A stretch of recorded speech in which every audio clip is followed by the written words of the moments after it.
What's up, guys? Josh Mosiman here. Welcome to This Week in MXA, episode number 34, presented to you by O'Neill Racing. We are in beautiful Boise, Idaho. It's not quite as beautiful this time as it has been in the past when I've been here because we got a lot of smoke in the air that's drifted over from wildfires across the West Coast. But we're here for the WPS sales meeting. It's going to be a good time. We're going to share with you guys some really cool interviews and show off some pretty neat products as well. All right, guys, so this is the convention center where everything is going on. It's a WPS sales meeting. You might be asking yourself, what is WPS? Western Power Sports is a distributor. They do a lot of dealers, and there's a lot of different products that they own, actually. There's a lot of different companies and brands that they own, and also a lot of different companies that come to WPS and say, hey, I have this awesome product. I need you guys to help me get it to the dealers. That's where products like, and companies like FMF, Pro Circuit, Alpine Stars, and more use WPS as their dealer distributor. So we're here learning about WPS, learning about a lot of different companies that use WPS. So it should be pretty fun. Let's dive into it. All right, you enjoying what you're reading here? Oh, hey, man, you caught me reading MXA. It's great. Like it. I should be working because we're here at the WPS show, showing off some of our great products. You want to check out one of them? Yeah, well, I mean, I've seen all kinds of really cool products around here. A lot of kind of oddball stuff, stuff that that people need, but also that they might not know that they need. So one that's really cool is this one. You launched it last year. What's it all about, and what does it do? Basically, this is the Ripper. This is designed to work with roll-off goggles, and what it does is it keeps you from having to reach up and pull. So what it does is it straps onto most any roll-off goggle. We've got it here on the Fly system, and I'll show you what you do. Get out, pretend that's roost, go out playing, brop.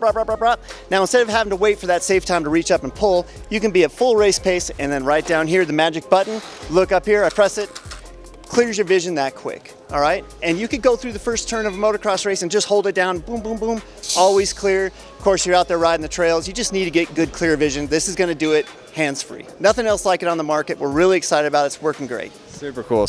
All right, well, sounds like a pretty fun and exciting product to me. What are some of the other ones that are kind of the Risk Racing is most known for? Oh, you know what? Our lock and loads have been real popular lately. Basically, these systems hold your bike and your truck or trailer without any tight-on straps. They just grab your foot peg real quick, show you. Pop up, pull your bike in until it fits here, and then you just put the trigger down and then ratchet. Takes all the pressure off your fork seals. You don't have a web of tie-down straps everywhere. You don't have to have your front tire in anything or against anything.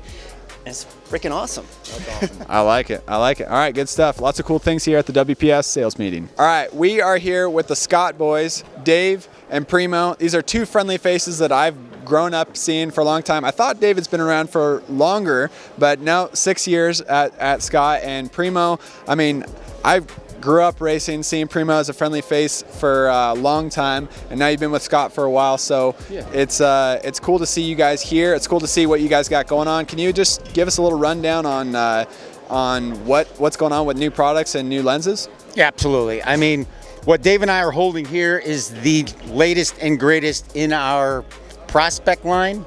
The amplifier goggle is probably the best thing to come out since we had the light sensitive lens. So the amplifier goggle is going to give you better contrast, depth perception. It's going to brighten the terrain that you're riding on without fatiguing your eyes. Nice. So it's really going to be like riding in, I hate to say in high def, but that's kind of what it's going to be like. Supposed to brighten up shadows while also not making it, so bright that when you go into a bright spot on the track or when the light is shining down, it's supposed to protect against the harsh lights as well, right? Yeah, exactly. I mean, for guys like yourself with blue eyes, I mean, bright light can affect that. Yeah. But what this is going to do, it's going to make it easier and less fatiguing, but it's going to give you a better field of vision, along with brightening up and seeing ruts, roots, rocks along the terrain. Cool.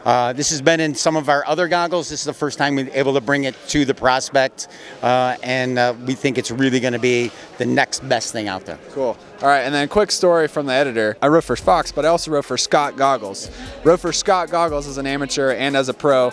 And Trey Kennard is a friend of mine now, but at the time I didn't know him. And Dave mentioned to me, I believe, that that Trey always runs rose lenses. He loved wearing red goggles, red lenses, and so he said if he's wearing them, I want to wear them. And now these remind me a lot of kind of the rose lens, where it kind of darkens a little bit, the brighter lights, but also helps with the shadows. So I'm excited about it. Dave, what do you got for us, and what are you excited about? Yeah, I mean, it's exactly what you just said. It's the rose lens we used to have. It's now the amplifier rose, and I just wanted to add to what Primo said. It comes in a pre-curved injection molded lens. So we're really excited about the amplifier rose technology along with the injected molded lens. Perfect. Good stuff. All right, guys, we are at the WPS sales meeting. Ran into Damon Bradshaw. Damon has a super cool role where he transitioned out of professional racing, and now you're a big part of Fly and WPS. So can you kind of explain, what your dream job is like to the viewers here watching this video? Yeah, I definitely can't complain. It's nice to still be able to ride and to be involved with a company like WPS. And for me, it's not just Fly Racing or Shinko or Sardona. It's all of our exclusive brands that I have to know a little bit about all of it. So I'm not great at any of them, but I know enough about the stuff that I use to talk to our dealers. And that's kind of my primary role, is visiting dealers, doing ride days, and being at even just ride events and talking to our consumers. And for me, I honestly enjoy ride days more than I do a race, just because of, I think, people's mindset, and they're much more relaxed there. So I feel like for us as a business, it's more traction, and we can sit around a campfire after a day of riding and talk about product and talk about the tires I use, or vice versa. So I enjoy it. There's really not a job title, I think, for it. It's like I was telling you, it's anything from going to the office, loading the van, driving across country, setting up the vent. I have Bob Lowry, which he's kind of like a factory guy. He flies in and mans the van while I go out and ride. So it's that job, but I think it does a very good, I don't know what the right word is. I feel like it's a great value because we're out in the field and we're experiencing and listening to what the general public has to say about the product we have, and we try to carry it back. Totally. And how's your, we look at this factory supercross guys racing nowadays, and it's tough to pry them away from their training schedules, and they got a lot on their plate with racing every weekend, and just a lot going on. So how has your attitude kind of shifted from your racing days, where you were strict on training and racing and riding and focusing on that, to where now you've been adventure riding, you're trail riding, you're hanging out at the dealerships, campfires, like you said, talking about the different products you're riding. So, I mean, was that a natural progression for you, going straight from racing into a role like this, or was it something that you kind of had to learn to appreciate motocross and motorcycles more later on? I think it kind of came natural to me. It's funny because I run into a lot of people, and I never really did the farewell tour, if we'll say it. When I was retiring, I was pretty much done, and that was it. So it's given me a chance to travel back around and talk to these people, and people come up and we carry on a conversation. They go, I never would have realized or thought you're the person that you are now. And I go, well, and again, it's talking about current riders, and they're even more pulled, I think, in every direction than I was during my time. So I try to explain that to them, and how focused you have to be, to where now it's a whole different mindset, and that's the reason I do enjoy it so much. So I think honestly it came natural to me, because I felt like during my time I tried to give as much as I could back to the fans, because I realized it wasn't for them. Yeah. What are we here for? So and I feel like I've gotten better at it, and I have no problem talking to people, and especially about the products that I use and that I know about. If it's something I don't know about, I'm the first guy to tell you. And I do get asked a lot of questions about things that I don't know, but I can direct them in the right direction.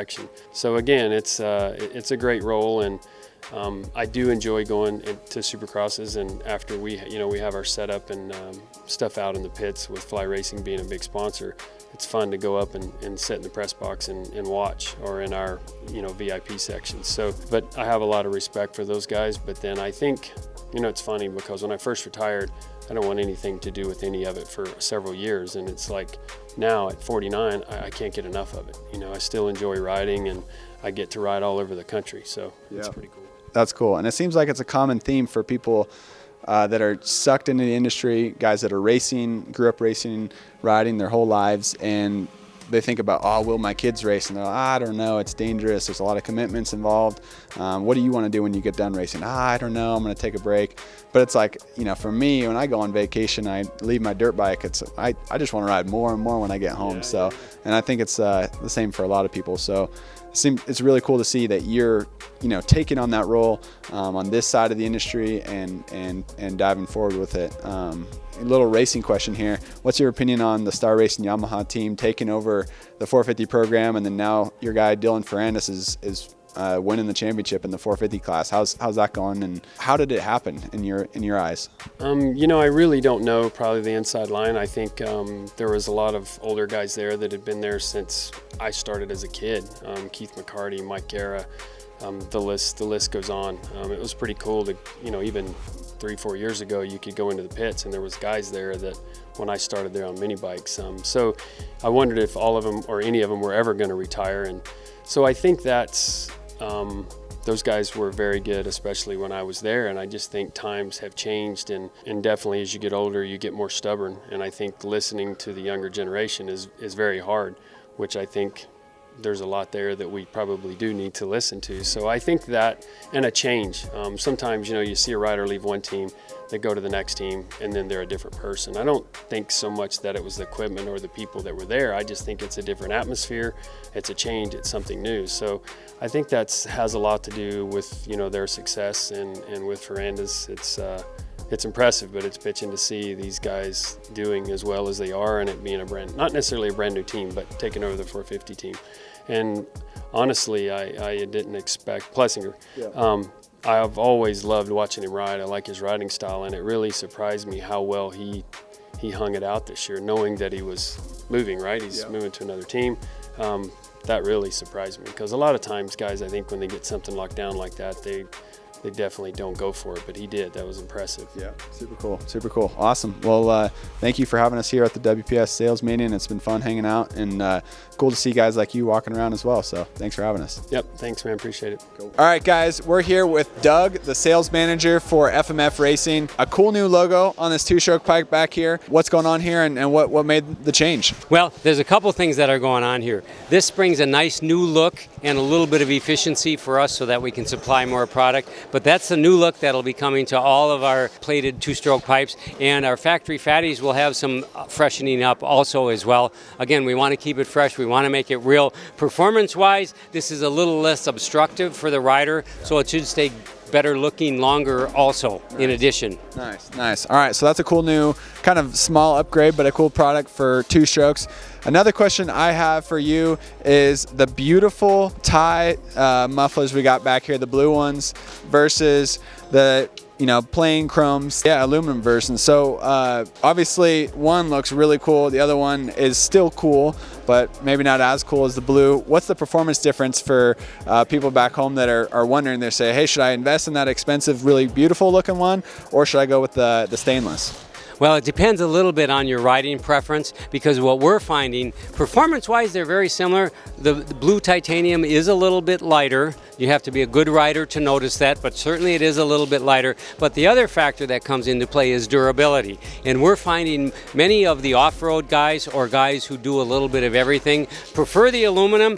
As a general statement, that's going to be more durable. It's aluminum and stainless steel. The titanium is still the #1 choice amongst most customers, but there is a little differentiation that way. Cool. Super cool. FMF Racing has a lot going on. We got goggles now, and a lot of cool products coming out, so super exciting. And last question, Doug. You're here at the WPS sales meeting. You've been wide open for the last 2 days, right? Finally over with now for you. So what's it like just getting to meet all the reps, and what is that process for you? So our viewers at home, you know, they're not here at the sales meeting. What is this like as a dealer? That's a really good question.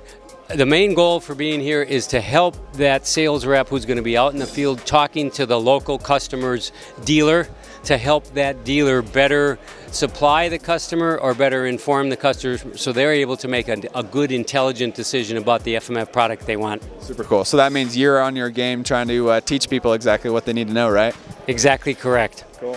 All right, good stuff, guys. All right, guys, I'm here with Terry Baisley. And so for a lot of people who don't know the backstory behind Fly Racing, how it started, Terry, can you give us like a quick rundown? Because this is the guy who really was the driving force behind Fly Racing and made it what it is today. Fly Racing has been around since the late 90s and then making motocross gear since the early 2000s, right? So can you give us, our motocross action viewers, just a quick snapshot of how you got to there and your awesome backstory? Well, we've been going at it since we started in 1997, cool. But really 1998, 97 was kind of in staging, and 1998 we got going, we busted out with handlebars and then kind of went to levers and grips and said, okay, we got to get serious now, and started getting into helmets and protection and then right into clothing in 2000, and it's been a rocket ride ever since, and we're just having a blast, and super cool. It's been great. Super cool. So Terry, he's a humble guy, but this is really one of the main driving forces behind Fly Racing that's made it climb the ladder and to where it is today. And for me, getting to meet him and kind of hear the story, but also seeing all the different people we have working here at WPS. I've mentioned already a couple times, different interviews I've talked with. We've got a lot of former racers here and a lot of people that are very enthusiastic about motorcycle riding and racing. So how does that help you guys as a brand take it to the next level? We got a lot of fast guys here, even though they're getting older, and there's younger and older fast guys here, and all the experiences from the different decades of racing and the different ideas and innovation that they bring to the table is phenomenal. We test everything out. We test it out at a level that is really strong so that when the consumer gets it, they go, man, that's cool. I like that. Hey, these guys get it. They get it, you know. And so most everybody in the building is that way, and it really adds to it. I mean, we got a track out back, and so we're able to go out and test it right there too. All right, so now I'm here with Kyle Gills. Kyle is a part of WPS. He's one of the many pro riders that WPS has really taken from the pro ranks and given a job in the industry. It's kind of like me. I came from racing. Now I'm working for motocross action, testing bikes. WPS, these guys have their eyes on the Supercross starting line. They're sponsoring riders, and then when those riders are deciding to find a job or are looking for the next step in their career, it seems like a lot of them are ending up here at WPS. So Kyle Gills raced professionally for a while. Raced Loretta's this year actually, and now what is your title within WPS, and what are we up to this week, and what's it like to be working in the industry you love? Yeah, for sure. Well, first off, welcome to the 2021 National Sales Meeting. That's what we're here for. Use the term pro lightly. No, I'm just kidding. We do have a couple of good Supercross finishes and outdoor finishes, so I think that you're right. We do have a lot of passionate people, both inside and outside. I think you'd be hard pressed to find one of our sales reps that isn't passionate about the industry. So we're very fortunate to work in an industry that we're so passionate about. But for us, I think that whether you're racing Supercross or motocross, a lot of it is your success depends on yourself, how much you put into it. And I think that sets us up well for business because we're very passionate and it makes us, strive to work harder and we want to succeed, and it's a lot on ourselves. So it's a lot of hard work, dedication, but we're here at the National Sales Meeting this year. It's cool to be back. We've had to postpone this last year, so it's somewhat back to normalcy. We're having to social distance a little bit and make sure that everybody's COVID compliant. So it is good to be back though, and it's good to see all of our vendors that support us to help us be able to sponsor things like Supercross and be on the gate and sponsor out riders like Zach Osborne and the Rocky Mountain ATV team and the Husky team. So without everybody here and our sales rep, none of that's possible. So it's good to see everybody again and train all of our sales reps on their products and set us up for growth in the future. All right, guys, Trevor Nelson and I flew on 2 different planes. We drove, we sat in traffic, we fought the fight to get here all the way from Southern California to Idaho, and we run into Johnny Jump of ODI Grips from Riverside, California, literally 10 minutes from where I live. But it's good to see you. It's good to see you got a great spread of products here. You got probably the most things on a table that I've seen, but it doesn't look messy. It looks cool. So how's the dealer show sales meeting been for you, and what's this cool little product I'm holding? Yeah, so the sales meeting's been actually really good. It's our one chance throughout the year to see all the reps at the same time. We brought on some new bars this year. We have some new colorways of bars. We have some new bends, and we've been educating the reps on that. This particular grip that you mentioned is a collaboration that we're doing with Motion Pro. Motion Pro, as you might know, has a number of different throttle assemblies that are available for project builds, older 2-strokes, 4-stroke replacement throttle assemblies, and so forth. And one of the throttle assemblies that Motion Pro offers is their Rev 2 throttle system, which comes with variable throttle reels. They're looking to update the Rev 2 to a Rev 3, which will become compatible with ODI's V2 lock-on system. So in the future, if you buy a Motion Pro Rev 3 throttle system, it will then be compatible with any of the ODI V2 lock-on grips. Super cool, super cool. And so, two things. One, you guys have grips for Harleys and street bikes, which is pretty cool. We're checking those out. And also, the MX Pro grips, I mean, these things got so much technology and so many little intricate details that go into these grips that a lot of people don't even know about. And I kind of geek out about the details on motorcycle parts and accessories. So I like looking at them. They got the aluminum end caps. They add durability to your grip, so you're not blowing it out off the side. They actually got a raised center on them, which makes it kind of fit into the palm of your hand a little bit better. So I really like that. They got the ribs on here, undercut ribs on the outside. So I've learned a lot about these grips, and I'm kind of just geeking out about them. I feel good just putting my hand on them just makes me want to go ride. And we didn't bring our bikes up here, so I don't know what we're thinking. But long story short, thank you, Johnny, for being here. Thank you for producing great products and for supporting MXA. Of course, I appreciate it. Stoked to be part of the project builds at MXA. It's stoked to see our advertisements involved with the magazine and be able to be involved with what you guys do. All right, guys, so that's it for this week in MXA. Our trip to here to Boise has been fun. Had to drink some Mind Effects to keep the brain moving as we're talking to lots of different people, trying to remember everybody's name and just having a good time learning about different people, different companies, and different products that are pretty cool. So thank you guys for tuning in. As always, check out motocrossactionmag.com for latest news, reviews, race results, bike tests, and more. And subscribe to our YouTube channel as well if you like what we got going on. Thank you guys for tuning in. See you next time.